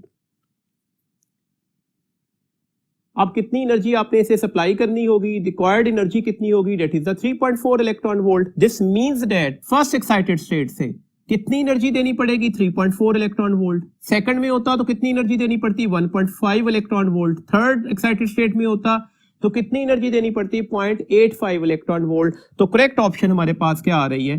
Date is delta. याद रखिएगा, लफ्ज 3 लोएस्ट एक्साइटेड स्टेट था, 3 लोएस्ट स्टेट्स नहीं था। इसके अलावा कुछ और रिजल्ट्स को देखते हैं। देखिए हमारी बुक में एक काइनेटिक एनर्जी का फॉर्मूला लिखा हुआ है for the nth orbit, that is the ke²/2rn। Potential energy का फॉर्मूला है -ke²/rn और टोटल एनर्जी का फॉर्मूला है -ke²/2rn। अब आप इनकी रेशियोज भी याद रखिएगा, रेशियोज के अकॉर्डिंगली क्वेश्चन पूछे गए हैं। आपको काइनेटिक एनर्जी और टोटल एनर्जी की रेशियो पूछी जाए तो आपको नजर आ रहा है कि ये सेम वैल्यूज हैं, डिफरेंस सिर्फ माइनस का है, तो डेट से रेशियो क्या निकल आएगी? -1/1। आपसे total energy over potential energy की रेशियो पूछी जाए तो आंसर 1/2 हो जाएगा। आपसे पूछा जाए पोटेंशियल और काइनेटिक एनर्जी की रेशियो क्या होगी, आप अगर इन दोनों क्वांटिटीज को डिवाइड कर रहे हो तो आपको क्लियरली नजर आ रहा है कि अब आंसर 2:1 होगा और आंसर के साथ माइनस का साइन भी लगेगा। देखो क्वेश्चन इस तरह से भी जनरलाइज किए जा सकते हैं। आपसे क्वेश्चन आ जाए कि एक इलेक्ट्रॉन है किसी भी ऑर्बिट में, 5th में, 6th में, 7th में, हमें नहीं पता, बताया गया किसी एक ऑर्बिट में है और उसकी जो काइनेटिक एनर्जी वहां पर थी ना, वो थी जी लेट्स सपोज 3.4 इलेक्ट्रॉन वोल्ट। अब बता दें वहां पर टोटल एनर्जी कितनी होगी। तो क्या रेशियो है काइनेटिक और टोटल की? -1/1। इसका मतलब है उस इलेक्ट्रॉन की जो काइनेटिक एनर्जी है वही टोटल एनर्जी होगी, बस फर्क क्या होगा, साथ में माइनस का साइन लगा दीजिएगा। तो कोई नई कैलकुलेशंस नहीं करनी, तो अब उसकी टोटल एनर्जी क्या होगी? -3.4 इलेक्ट्रॉन वोल्ट। सिमिलरली आपसे टोटल एनर्जी दे दी जाए तो आप पोटेंशियल एनर्जी कैलकुलेट कर सकते हो, आपसे पोटेंशियल एनर्जी दे दी जाए तो आप इस फार्मूला से काइनेटिक एनर्जी को भी कैलकुलेट कर सकते हो। ऐसे क्वेश्चंस भी पेपर में पूछे जा सकते हैं। नेक्स्ट हमारे पास एक इंपॉर्टेंट फिनोमेना याद रखिएगा आप, जैसे जैसे इलेक्ट्रॉन को अगले क्वांटम नंबर में लेके जाते जाएंगे ना, एन की वैल्यूज बढ़ती जा रही है। n1 से n2 हो गया, n2 से n3 हो गया, n3 से n4 हो गया, तो काइनेटिक एनर्जी की वैल्यूज क्या करनी चाहिए? वो कम हो रही होगी। आप Rn से डिवाइड कर रहे हैं ना, हर अगले ऑर्बिट का रेडियस बड़ा होता जाएगा, तो डेट से आप जब डिनोमिनेटर को बढ़ाएंगे तो आंसर रिड्यूस होता जाएगा। रेडियस भी क्या हो रहा होगा? कम हो रहा होगा। काइनेटिक एनर्जी कम हो रही है तो वेलोसिटी भी क्या हो रही होगी? कम हो रही होगी। आयोनाइजेशन एनर्जी पर क्या फर्क पड़ेगा? देखिए ना, अभी हमने लास्ट बोर्ड पर एक क्वेश्चन डिस्कस किया, उसमें हमने आयोनाइजेशन एनर्जी ही एक्चुअली डिस्क्राइब की थी। तो आयोनाइजेशन एनर्जी पर क्या फर्क पड़ेगा? पहले ऑर्बिट में अगर इलेक्ट्रॉन है तो उसे कितनी आयोनाइजेशन एनर्जी रिक्वायर्ड होगी? That is 13.6 electron volt. और अगर सेकंड में है तो 3.4 इलेक्ट्रॉन वोल्ट, अगर थर्ड में है तो 1.8 इलेक्ट्रॉन वोल्ट। इसका मतलब है जैसे जैसे ऑर्बिटल नंबर बढ़ता जा रहा है आयोनाइजेशन एनर्जी भी क्या करती जा रही है? कम ही हो रही है। ऑर्बिटल नंबर बढ़ रहा है तो पोटेंशियल एनर्जी भी बढ़ेगी, टोटल एनर्जी भी बढ़ेगी, एंगुलर मोमेंटम भी बढ़ेगा। एंगुलर मोमेंटम तो NH/2 पाए था ना, तो that's why n multiplying factor में चला गया, बढ़ गया। टोटल एनर्जी आपको नजर आ रहा है नेगेटिव के साइन की वजह से लेस नेगेटिव होती जाएगी। -13.6, -3.4, लेस नेगेटिव का मतलब क्या है? वैल्यूज क्या कर रही होगी? लार्जर हो रही होंगी, तो टोटल एनर्जी बढ़ेगी। पोटेंशियल एनर्जी भी लेस नेगेटिव हो रही है, नेगेटिव का साइन है, तो डेट्स व्हाई ये भी लार्जर हो रही होगी। तो इन फैक्टर्स को याद रखिएगा, ये सिंपल सी इंफॉर्मेशन आपसे क्वेश्चन में पूछी जा सकती हैं। एक बात और याद रखिएगा, ऑर्बिटल इलेक्ट्रॉन की जो एनर्जीज होती है ना, वो स्पेसिफिक अमाउंट ऑफ एनर्जी होती है। ऑर्बिटल इलेक्ट्रॉन की कोई भी एनर्जी नहीं हो सकती। फर्स्ट ऑर्बिट का जो इलेक्ट्रॉन होगा उसकी एनर्जी खास वैल्यूज ही की होगी, सेकंड ऑर्बिट का इलेक्ट्रॉन की भी खास एनर्जी की वैल्यूज होगी। जबकि फ्री इलेक्ट्रॉन्स कौन से होते हैं? That may have any amount of energy. Free electron की एनर्जी स्पेसिफिक नहीं होती, ये कोई भी अमाउंट ऑफ एनर्जी को पोजेस कर सकते हैं। एक एमसीक्यूज डिस्कस करते हैं जी हमारे पास। According to Bohr's model of hydrogen atom, कौन सी ऑप्शन ठीक है? Velocity of electron is quantized, angular momentum of electron is quantized, linear momentum of electron is quantized, all of these. तो कौन सी ऑप्शन ठीक है? अल्फा, बीटा, चार्ली या डेल्टा? तो हमने बात किसकी की है? बोहर मॉडल्स की। तो बोहर मॉडल के सेकंड पोस्टुलेट के अकॉर्डिंगली कौन सी चीज क्वांटाइज होगी? Angular momentum. तो कौन सी ऑप्शन ठीक हो गई? That is the Charlie. Next question है जी एक, it is known that ionization energy of hydrogen is 13.6 electron volt when electron jumps from the first excited state to the ground state, the emitted photon will have। Electron first excited से ground state में jump कर रहा है। First excited high energy state है, ground उसे लो energy state है। की energy difference लेना है ना, किसका एनर्जी डिफरेंस लेना है? फर्स्ट एक्साइटेड स्टेट का, that is the E2। First excited है ना, तो यहां पर n की वैल्यूज 1 + 1 करके लगाई जाएगी, -E1। फर्स्ट एक्साइटेड स्टेट की एनर्जी होती कितनी है? दैट इज -3.4, और E1 की वैल्यूज क्या थी? -13.6। तो -3.4 + 13.6, तो कितनी वैल्यूज बनी? +10.2 इलेक्ट्रॉन वोल्ट। तो कौन सी ऑप्शन हमारे पास ठीक हो जाएगी? That is the beta.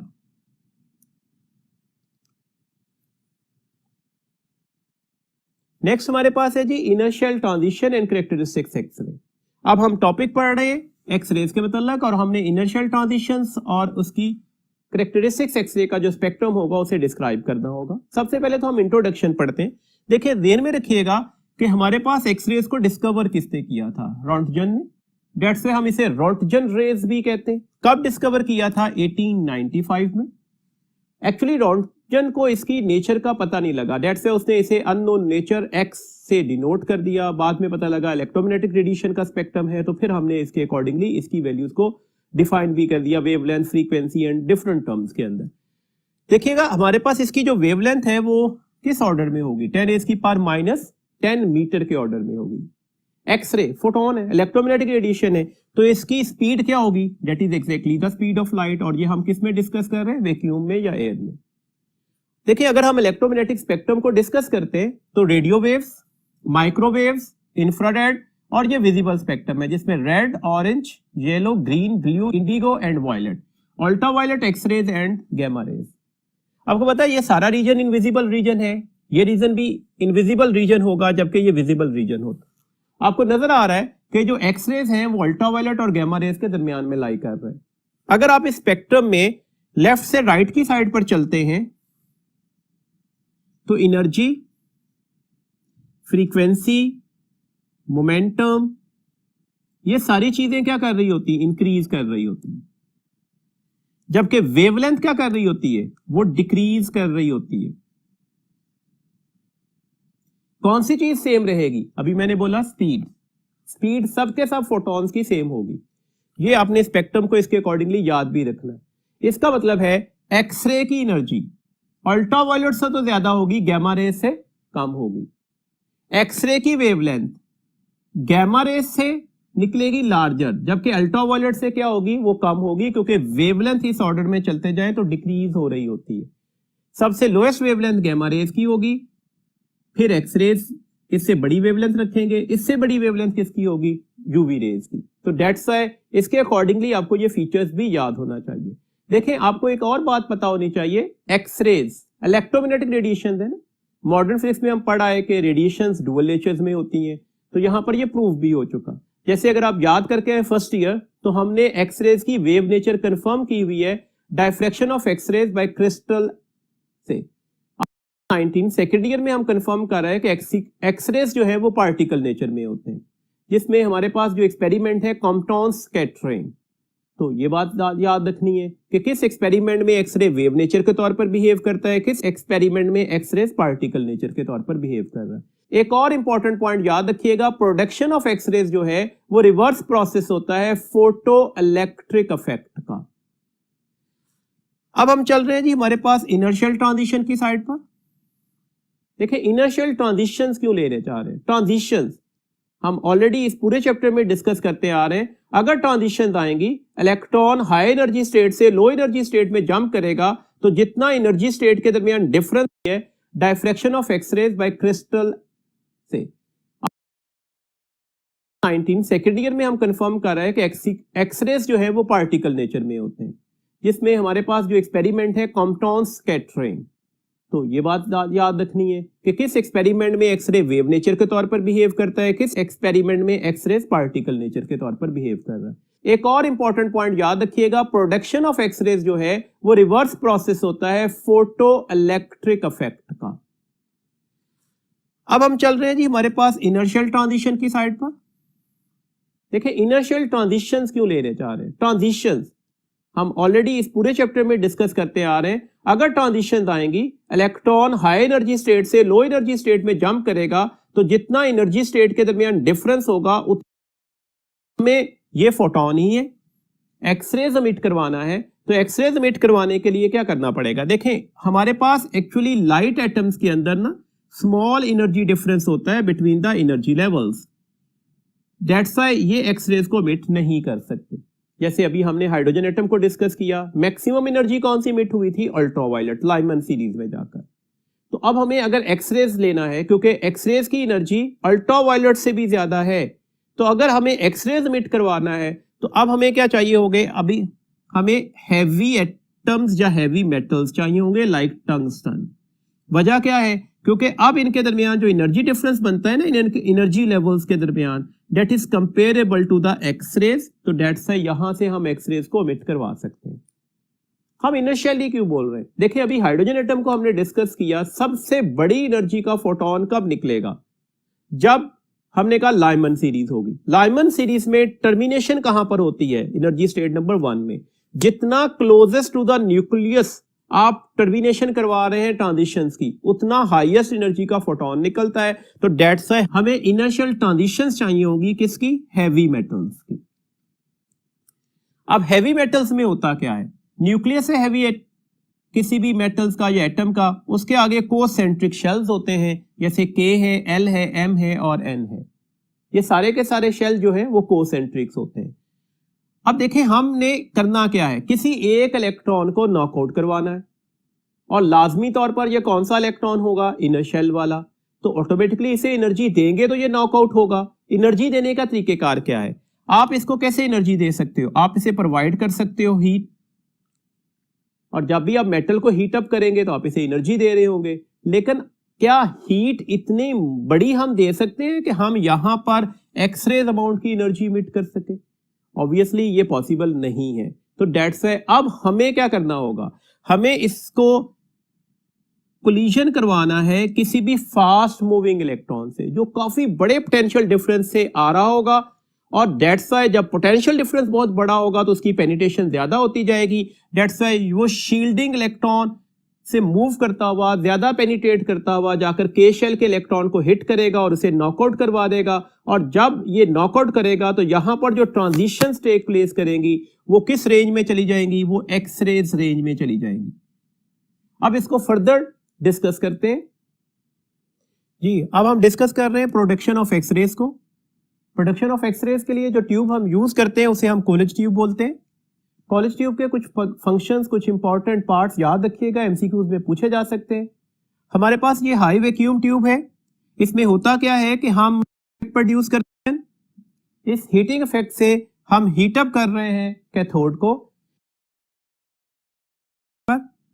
ये फिलामेंट हीटिंग इफेक्ट प्रोड्यूस करता है बाय दैट रिलेशन। इस हीटिंग इफेक्ट से हम हीट अप कर रहे हैं कैथोड को। कैथोड के लिए याद रखिएगा हैवी एलिमेंट होगा, हाई मेल्टिंग पॉइंट होगा और लो वर्क फंक्शन होना चाहिए। इससे जो इलेक्ट्रॉन इमिट होते हैं वो थर्मियोनिक इमिशन की वजह से होंगे, क्योंकि जब भी आप इलेक्ट्रॉन इमिट करते हैं by heating some metal surface तो ये हमारे पास जो फिनोमिना होता है थर्मियोनिक इमिशन कहलाता है। ये इलेक्ट्रॉन जाकर टारगेट को हिट करेंगे। टारगेट की इंपॉर्टेंट प्रॉपर्टी है हमारे पास कि जो टारगेट होगा वो हैवी एलिमेंट होगा और हाई मेल्टिंग पॉइंट होगा, जैसे हमने कहा टंगस्टन। अच्छा, और इनर्शियल ट्रांजिशन आने चाहिए, मतलब ये इलेक्ट्रॉन ज्यादा पेनिट्रेट करना चाहिए जो बाहर से हम इलेक्ट्रॉन भेज रहे हैं। तो इसका मतलब हुआ कि अब इस टारगेट को हम एनोड भी बना देंगे ताकि इन दोनों के दरमियान जो है काइनेटिक एनर्जी जो है वो इलेक्ट्रिक पोटेंशियल एनर्जी के बराबर आ जाए। कितना पोटेंशियल आप ज्यादा करते जाएंगे इस हाई वोल्टेज की वैल्यूज को, उतना बाहर से आने वाला इलेक्ट्रॉन ज्यादा पेनिट्रेट करेगा। दैट्स व्हाई ज्यादा पॉसिबिलिटीज होंगी इनर्शियल ट्रांजिशंस की। तो दैट से हम इस टारगेट को एनोड भी बोलते हैं। इसमें हाई वोल्टेज अप्लाई किया जाता है ताकि टारगेट को एनोड बनाया जा सके। इसे ट्यूब वोल्टेज भी कहते हैं और ये यूजुअली एसी रखा जाता है। इसकी values order of kilo volts में ली जाती है। एसी क्यों रखा जाता है जी? देखिए हमारे पास कंटिन्यूअसली बाहर से आने वाले इलेक्ट्रॉन जो जाकर टारगेट को हिट कर रहे हैं, दैट्स व्हाई कोलिजन की वजह से ये टारगेट मेल्ट हो सकता है। इसी वजह से हमने इसका हाई मेल्टिंग पॉइंट रखा था। तो अब इससे एक और फीचर भी यूज कर रहे हैं। देखिए एसी के अंदर जब आप इस साइकिल में जाओगे तो वोल्टेज रिवर्स हो जाएगा। वोल्टेज रिवर्स होने का मतलब है अब टारगेट का पोटेंशियल जो पहले हमने एनोड के तौर पर यूज कर रहे थे चेंज करेगा, रिवर्स करेगा। दिस मींस दैट कुछ देर के लिए यहां पर कोलिजन रुक जाएगी या थोड़ी कम हो जाएगी। वजह क्या हुआ? पोटेंशियल चेंज हो गया। Target now behave as a negative anode, that's इसे हम रिलैक्सेशन टाइम बोलते हैं। इसमें अगला पॉइंट याद रखिएगा, हम इसे फर्दर टारगेट को ठंडा करने के लिए कूलिंग ऑयल भी यूज कर रहे होते हैं। ये करता क्या है? ये स्मोक्स अवे करता है heat from the X-rays tube. तो ये कुछ पार्ट्स थे हमारे पास प्रोडक्शन ऑफ एक्स-रेज के जो हम ट्यूब यूज कर रहे होते हैं उसके लिए। तो दैट्स व्हाई आपने ये पार्ट्स याद भी रखने होंगे। इनमें से कुछ एमसीक्यूज पूछे भी जा सकते हैं। नेक्स्ट हम टाइप्स ऑफ एक्सरेज पर जा रहे हैं। जो सबसे पहला टाइप है एक्सरेज का उसे हम कैरेक्टरिस्टिक्स एक्सरेज बोलते हैं। कैरेक्टरिस्टिक्स एक्सरेज का प्रिंसिपल क्या है? That is the inertial transition.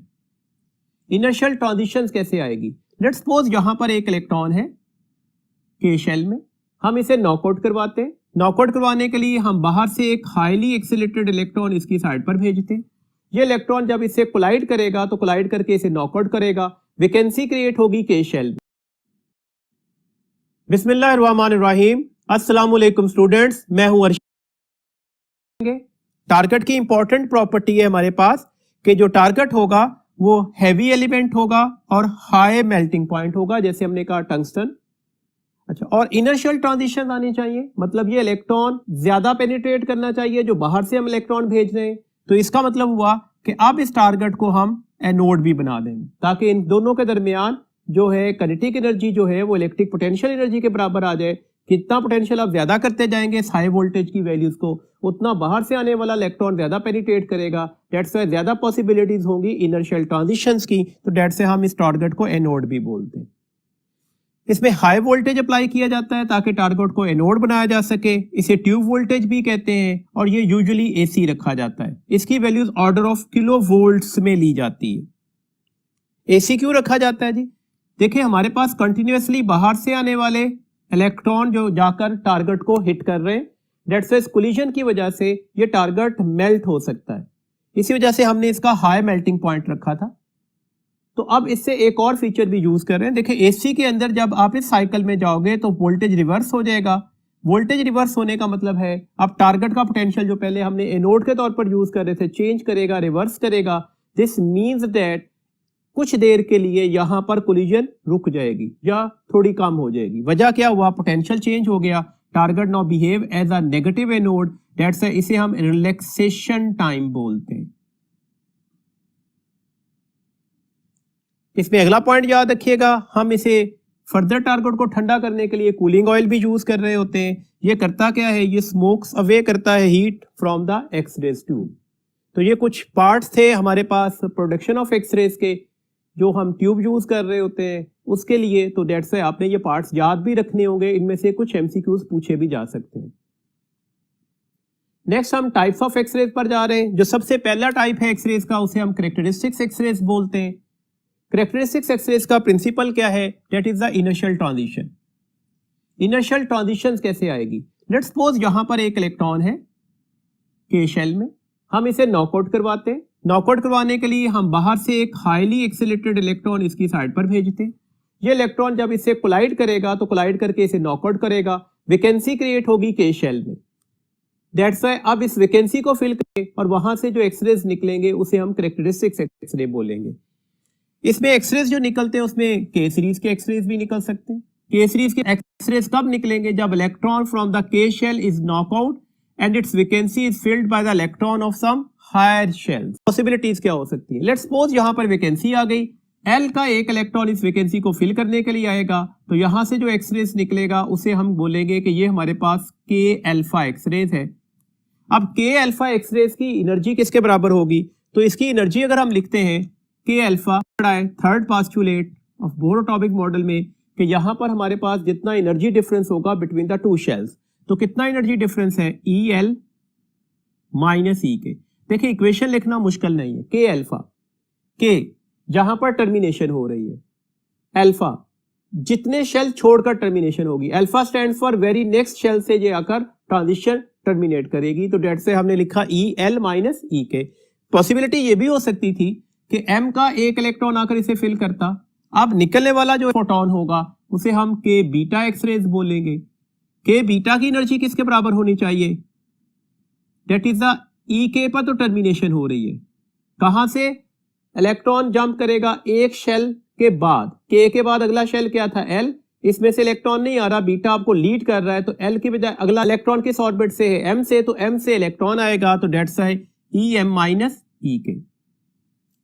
तीसरी पॉसिबिलिटी ये हो सकती है कि यहां पर ई के गैमा एक्सरेज निकले। के गैमा एक्सरेज कैसे मिट होगा? तो यहां से क्लियर है कि अब हम इसे क्या करेंगे? ई एन माइनस ई के करेंगे। तो ये आप इस तरह से इसकी इक्वेशंस लिख सकते हैं। आपसे ये इक्वेशन पूछी जा सकती है कि लेट्स सपोज जो हमारे पास ट्रांजिशन है वो आई है जी एम से के की, तो आप बता दें कि अब कितनी एनर्जी का फोटोन निकल रहा होगा या एक्सरेज निकल रहा होगा। तो ये लिखनी इक्वेशंस अब आपके लिए मुश्किल नहीं रही। इसमें याद रखिएगा सबसे बड़ी एनर्जी किसकी होगी? ऑब्वियसली सबसे बड़ा जंप किसमें आया था? के गैमा में, तो के गैमा की। सबसे लीस्ट एनर्जी किसकी होगी? के अल्फा की।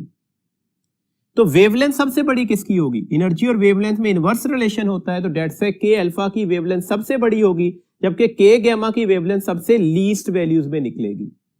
याद रखना है एनर्जी और फ्रीक्वेंसी, एनर्जी और फ्रीक्वेंसी में डायरेक्ट रिलेशन होता है ना, किसकी लार्जेस्ट होगी, तो किसकी लार्जेस्ट होगी, के गैमा की। वेवलेंथ और इंटेंसिटीज, इंटेंसिटी का मतलब है नंबर ऑफ एक्सरेज, किसके लार्जेस्ट होंगे, वो के अल्फा के होंगे। इंटेंसिटीज क्यों ज्यादा निकलेंगी, बिकॉज के शेल में अगर वैकेंसी है तो ज्यादा चांसेस है एल शेल से इलेक्ट्रॉन आकर इसे क्या करेगा, फिल करेगा। सिमिलरली जैसे के सीरीज निकली है वैसे ही हमारे पास एल सीरीज के भी एक्सरेज निकल सकते हैं।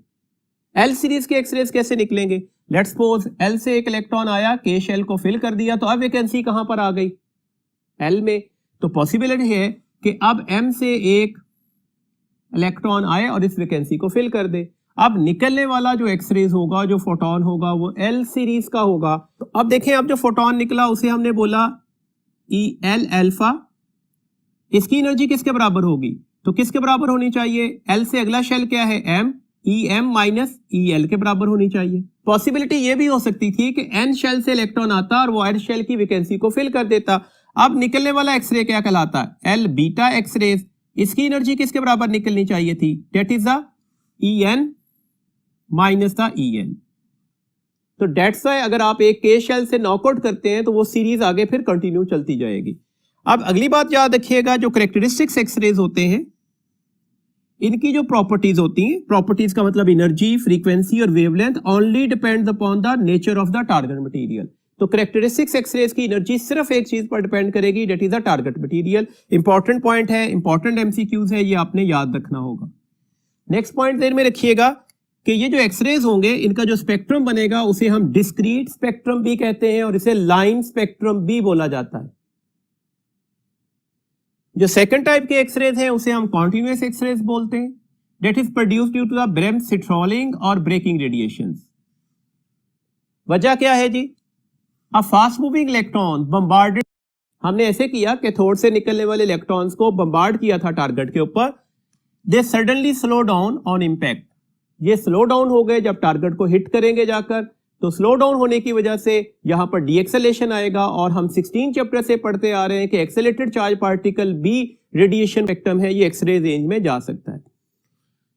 These highly deaccelerating electrons emit which lies in the X-ray region, और इसको हम कहते हैं क्या है, ये हमारे पास कॉन्टिन्यूअस एक्सरेज होंगे।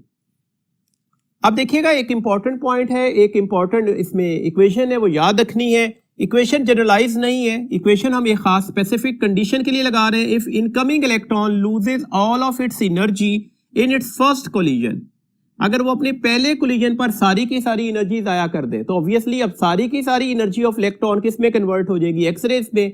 तो डेट्स है ये सबसे हाईएस्ट एनर्जी का एक्सरेज एमिट होगा। हाईएस्ट एनर्जी का कॉन्टिन्यूअस एक्सरेज कब एमिट हो सकता है, जब इलेक्ट्रॉन अपनी सारी की सारी एनर्जी कहां पर लूज करेगा, पहले कोलिजन पर ही। इसकी फ्रीक्वेंसी भी सबसे हाईएस्ट होगी और ये किसके बराबर होगी, that is the potential into the charge के बराबर। इलेक्ट्रिक पोटेंशियल एनर्जी का फीचर लिखा, डेट्स व्हाई हमारे पास एफ मैक्सिमम की वैल्यूज किसके बराबर आ जाएगी, that is the potential into the charge of electron divided by the Planck's constant. अगर मैं यहां पर लैम्डा की वैल्यूज लगा दूं तो आप इसे hc बाय लैम्डा लिख सकते हैं। अगर एफ मैक्सिमम है तो आपको नजर आ रहा है लैम्डा मिनिमम हो जाएगा, that is equal to the potential into the charge. तो लैम्डा मिनिमम का हमारे पास रिजल्ट बन गया, lambda minimum is equal to the hc over potential into the charge. आपको नजर आ रहा है लैम्डा मिनिमम और पोटेंशियल में इनवर्स रिलेशन है। डेट से कभी आपसे क्वेश्चन आ जाए कि अगर हमने जो हाई वोल्टेज है, जो ट्यूब वोल्टेज है, उसे डबल कर दिया तो आप बता दें लैम्डा मिनिमम पर क्या फर्क पड़ेगा, वो हाफ हो जाएगी। सिमिलरली आपसे ये कैलकुलेशन भी हो सकती है। अगर आप थोड़ा फोकस कर रहे हैं तो आपको ये नजर आ रहा है, ये तो कांस्टेंट है hc और e। अगर हम इसे ऑपरेट करते हैं तो इसका आंसर 1.24 इंटू 10 इसकी पावर -6 आएगा। जो पोटेंशियल दिया गया होगा आप उसे डिवाइड कर दीजिएगा तो आपके पास ऑटोमेटिकली इसका रिजल्ट आ जाएगा। तो ये शॉर्टकट है, क्विक रिस्पॉन्स है, जल्दी जल्दी बातें याद रखकर आप इसके कैलकुलेशन कर सकते हैं। ये जो एक्सरेज हैं जिन्हें हमने कॉन्टिन्यूअस एक्सरेज बोला, can possess any wavelength, frequency और एनर्जी। डिस्क्रीट नहीं होती, लाइन स्पेक्ट्रा नहीं बनता, तो इसमें बनने वाला स्पेक्ट्रम कौन सा होता है, कॉन्टिन्यूअस। इसकी जो प्रॉपर्टीज होंगी वो डिपेंड करेंगी ट्यूब वोल्टेज के ऊपर। जैसे हमने कहा था प्रॉपर्टीज ऑफ कैरेक्टरिस्टिक्स एक्सरे जो थी वो डिपेंड किस पर कर रही थी, वो डिपेंड कर रही थी टारगेट मटेरियल पर। इसकी प्रॉपर्टीज किस पर डिपेंड कर रही होंगी, ट्यूब वोल्टेज के ऊपर। देखिएगा जी आगे हमारे पास जो एक्सरे का स्पेक्ट्रम बनेगा उसका हम एक ग्राफ डिस्कस कर रहे हैं। देखें हमारे पास ग्राफ जो है वो इंटेंसिटी और वेवलेंथ के दरमियान बना हुआ है। ये ग्राफ में आपको जो मिल रहा है वो सारी की सारी इंटेंसिटीज मिलती हैं। मतलब यहां पर सिर्फ हम कैरेक्टरिस्टिक्स एक्सरेज की इंटेंसिटी का ग्राफ नहीं ड्रॉ कर रहे होते, इसमें कॉन्टिन्यूस एक्सरेज का ग्राफ भी मिलता है आपको, और इसमें intensities of the characteristics x-rays भी मिल रही होती है। हमने अभी बोला कैरेक्टरिस्टिक्स एक्सरे का जो ग्राफ होगा वो शार्प स्पेक्ट्रल लाइंस की शक्ल में होगा, डिस्क्रीट होगा, लाइन होगा। तो डेट्स व्हाई यहां पर जो पीक्स बन रही हैं वो किसको रिप्रेजेंटेशन देती हैं? वो कैरेक्टरिस्टिक्स एक्सरे को। जबकि ये ग्राफ जो लैम्डा मिनिमम से लेकर लैम्डा मैक्सिमम तक वेरी कर रहा होता है, ये किसको बता रहा होता है? ये कॉन्टिन्यूस स्पेक्ट्रम को बता रहा होता है। यहां पर आपको नजर आ रहा है कि के अल्फा की वेवलेंथ लार्जर है एज कंपेयर टू द के बीटा, बट द के अल्फा की इंटेंसिटी लार्जर है एज कंपेयर टू द के बीटा।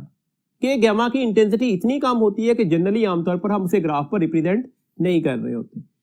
याद रखिएगा ये लैम्डा मिनिमम लफ्ज बोल दिया जाए, लैम्डा मिनिमम। तो ये लैम्डा मिनिमम कैरेक्टरिस्टिक्स या कॉन्टिन्यूस एक्सरेज में से किससे बिलोंग करेगा? तो ये कॉन्टिन्यूस एक्सरेज का होगा। लैम्डा मिनिमम का वर्ड लीड कर रहा है कि ये हमारे पास कॉन्टिन्यूस एक्सरेज की वेवलेंथ दी गई है, और जब वेवलेंथ मिनिमम से मिनिमम होगी एनर्जी मैक्सिमम से मैक्सिमम हो जाती है। डेट्स व्हाई ऐसे एक्सरेज ज्यादा दूर तक पेनिट्रेट कर सकते हैं, इस वजह से इसका नाम बोला जाता है ये हार्ड एक्सरेज होंगे। तो डेट्स व्हाई क्वेश्चन ये भी हो सकता है कि जो हार्ड एक्सरेज हैं वो किस स्पेक्ट्रम से बिलोंग कर रहे होते हैं? तो वो कॉन्टिन्यूस स्पेक्ट्रम से बिलोंग कर रहे होते हैं। नेक्स्ट हमारे पास है यूजेस ऑफ एक्सरेज। एक्सरेज का यूज क्या है? एक्सरेज का पहला यूज है to locate the fracture in bones and defect in steel structure. कैसे ये काम करते हैं जी? याद रखिएगा एक इंपॉर्टेंट फिनोमिना है, एक्सरेज को जब हम फोटोग्राफिक प्लेट पर बम्बार्ड करते हैं तो ये जहां पर जाकर हिट करते हैं वहां पर ब्लैकेंड इफेक्ट दे देते हैं। अब याद रखिएगा कि जो ब्राइटनेस होती है ना फोटोग्राफिक प्लेट की या फोटोग्राफिक फिल्म की, वो inversely proportional to intensity of x-rays होगी। मतलब जितनी इंटेंसिटीज ऑफ एक्सरेज कम जाकर हिट करेगी फोटोग्राफिक प्लेट पर, उतनी वहां पर ब्राइटनेस क्या होती जाएगी? ज्यादा। इन अदर वर्ड्स आप कह सकते हैं कि darkening of the film is directly proportional to the intensity of x-rays. इसी फीचर की वजह से हम इसे फ्रैक्चर ऑफ बोन्स को या फिर डिफेक्ट इन स्टील्स को डिफाइन कर सकते हैं। इसी फीचर की वजह से हम फ्रैक्चर इन बोन और डिफेक्ट इन स्टील्स को डिटेक्ट कर सकते हैं। बोन्स जो है वो ज्यादा ऑब्जॉर्व करेंगी एक्सरेज को as compare to the flesh. वजह यह है बोन्स हैवी एटम से मिलकर बनी होती हैं, उनकी डेंसिटी ज्यादा होती है, वो ज्यादा एक्सरेज अब्सॉर्ब कर लेगी। दैट्स व्हाई बोन का जो शेडो बनेगा फोटोग्राफिक प्लेट पर वो लाइटर होगा as compare to the surrounding flesh. इसका सेकंड यूज है कैट स्कैनर। कैट एक एक्रोनाइम है, computerized axial tomograph. Thin fan shape beam use होती है, ट्यूमर को डिटेक्ट करने के लिए यूज होता है। इतना एक्यूरेट मेथड है कि 0.1% तक अगर एबनॉर्मेलिटी हो, डेंसिटी डिफरेंस हो, तो उसे भी डिटेक्ट कर देता है। Biological effects of x-rays. X-ray exposures can create the genetic abnormalities that can be used to destroy the selective cancer cells। X-ray की फाइनली फोकस बीम जब हम कैंसर सेल्स पर बम्बार्ड कर रहे होते हैं तो ये अपनी हाई एनर्जी की वजह से उसे क्या कर सकता है? डैमेज कर सकता है। बट एक ड्रॉबैक भी है, अगर ये हेल्दी टिश्यू पर बम्बार्ड होगी तो वहां पर कैंसर को कॉज भी कर सकता है। तो that's why that also can cause the cancer as well. अब हम कुछ एक्सरेज में से आने वाले एमसीक्यूज को डिस्कस कर लेते हैं। एमसीक्यूज है the inverse process of x-rays. Option alpha है कॉम्पटन इफेक्ट, ऑप्शन बीटा है black body radiations, option Charlie है फोटोइलेक्ट्रिक इफेक्ट, ऑप्शन डेल्टा है पेयर प्रोडक्शन। देखिए एक्सरे में हुआ क्या, हमने किसी भी एक हैवी एटम के ऊपर इलेक्ट्रॉन को बम्बार्ड किया। ये इलेक्ट्रॉन जब आकर इसे हिट कर रहे थे तो यहां से फोटॉन्स निकल रहे थे, एक्सरेज निकल रहे थे। फोटोइलेक्ट्रिक इफेक्ट में देखिएगा क्या हुआ, हमने क्या किया, अब यहां पर हमने फोटॉन्स को बम्बार्ड किया था किसी भी मेटल्स के ऊपर, किसी भी एलिमेंट्स के ऊपर, किसी भी एटम के ऊपर, तो यहां से क्या मिट हो रहा था? इलेक्ट्रॉन बाहर निकल रहे थे। तो नजर आया कि ये एक दूसरे के कौन से प्रोसेस हो गए? रिवर्स प्रोसेस हो गए। तो हमारे पास एक्सरे का प्रोडक्शन जो है वो किसका रिवर्स प्रोसेस है? That is a photoelectric effect. Next है जी the kind of X-ray which depends upon the nature of target material for their speed are। Option alpha है कैरेक्टरिस्टिक्स एक्सरे, ऑप्शन बीटा है continuous x-rays, option Charlie है both A and B, and option delta है none of these. देखिए generally यहां पर student confuse होते हैं, जैसे ही वर्ड लिखा जाता है ना the nature of target material, फौरन से पहले स्टूडेंट का आंसर कैरेक्टरिस्टिक्स एक्सरे होगा, क्योंकि हम बार बार पढ़ते आ रहे हैं कि कैरेक्टरिस्टिक्स एक्सरे किस पर डिपेंड करेगा, nature of the target material पर। कैरेक्टरिस्टिक्स एक्सरे की एनर्जी, वेवलेंथ, फ्रीक्वेंसी, ये सारी की सारी चीजें टारगेट मटेरियल पर डिपेंड कर रही होती है। तो डेट्स व्हाई फौरन से पहले जो ऑप्शन होगी वो यही मिलेगी। लेकिन अब याद रखिएगा क्वेश्चन क्या पूछा गया है, देयर स्पीड। हम बार बार डिस्कस कर रहे हैं इलेक्ट्रोमैग्नेटिक रेडिएशंस में स्पीड में तो कोई फर्क आता ही नहीं है, तो डेट्स व्हाई स्पीड तो किसी चीज पर डिपेंड ही नहीं कर रही होती। Speed of electromagnetic radiation in air तो कांस्टेंट फीचर है, तो डेट्स व्हाई अब करेक्ट ऑप्शन कौन सी होगी, none of these. Next question देखिएगा, the penetrating power of X-rays does not depend upon penetrating power. Penetration obviously ज्यादा एनर्जी वाला एक्सरे ज्यादा पेनिट्रेट करेगा, लेस एनर्जी वाला एक्सरेज लेस पेनिट्रेट करेगा। क्वेश्चन सिंपल है कि ये किस पर डिपेंड नहीं कर रही। ऑप्शन है potential difference of X-ray tube, तो potential difference of X-ray tube पर तो ये डिपेंड कर रही होगी। जितनी बड़ी पोटेंशियल डिफरेंस अप्लाई करेंगे उतनी बड़ी एनर्जी का एक्सरे हमें मिल रहा था। एनर्जी ऑफ एक्सरे, तो एनर्जी ऑफ एक्सरे पर भी डिपेंड करेगी। वेवलेंथ ऑफ एक्सरे, अगर एनर्जी पर डिपेंड कर रही है तो ऑब्वियसली वेवलेंथ पर भी डिपेंड कर रही होगी। करंट इन फिलामेंट, तो obviously that is our correct option. Current in filament पर पेनिट्रेशन ऑफ एक्सरे डिपेंड नहीं कर रही होगी। नेक्स्ट क्वेश्चन है, which X-rays has the least wavelength out of the following. हमारे पास कुछ चार ऑप्शंस दी गई हैं, आपने ये बताना है कि इनमें से सबसे लीस्ट वेवलेंथ किसकी होगी। Least wavelength E is equal to H C by lambda. अगर आप ये लीस्ट से लीस्ट वैल्यूज लेना चाह रहे हैं तो ये वैल्यूज क्या हो जाएगी, लार्जेस्ट से लार्जेस्ट। इन अदर वर्ड्स आपने मैक्सिमम एनर्जी डिस्क्रिप्शन में लेनी है।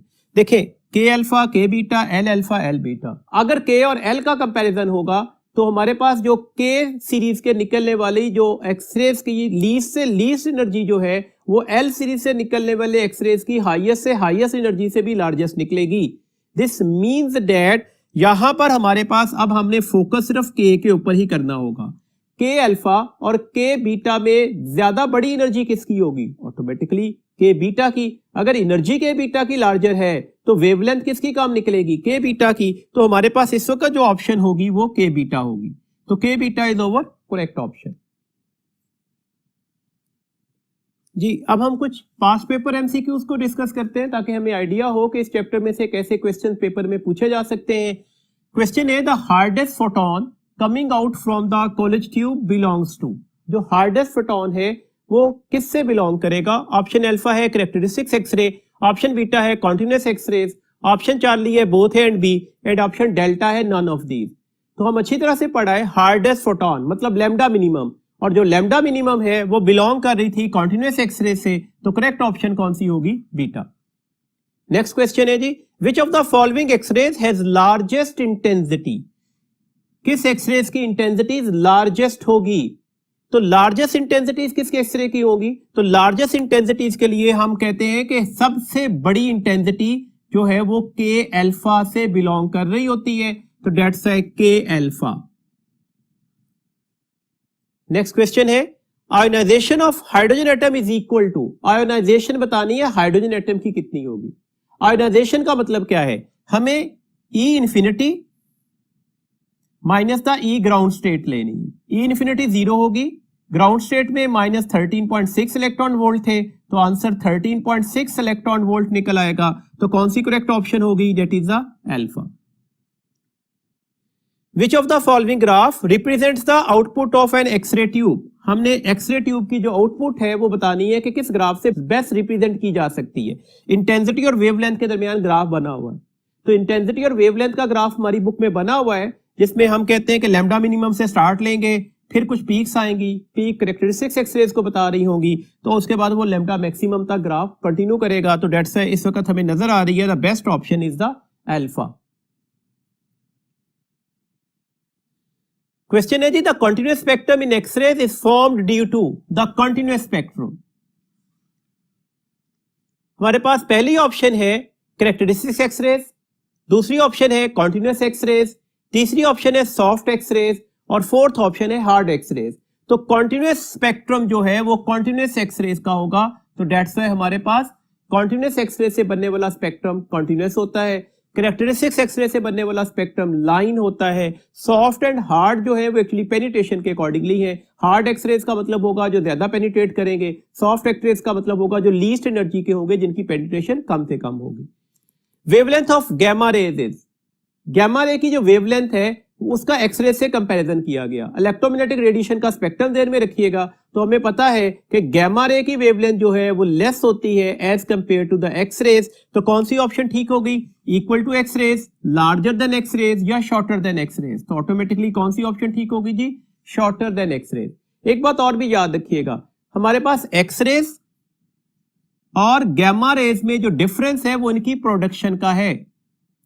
एक्सरेज कैसे प्रोड्यूस होते हैं? Due to the electronic transition. ये इलेक्ट्रॉनिक ट्रांजिशंस की वजह से प्रोड्यूस होने वाली हमारे पास इलेक्ट्रोमैग्नेटिक रेडिएशंस होगी। गैमा रेज कैसे प्रोड्यूस होते हैं? Due to the nucleus transition. आप इलेक्ट्रॉनिक ट्रांजिशन में जो मर्जी कर लें, जितना मर्जी हैवी एलिमेंट ले आए, गैमा रेज एमिट नहीं हो सकती।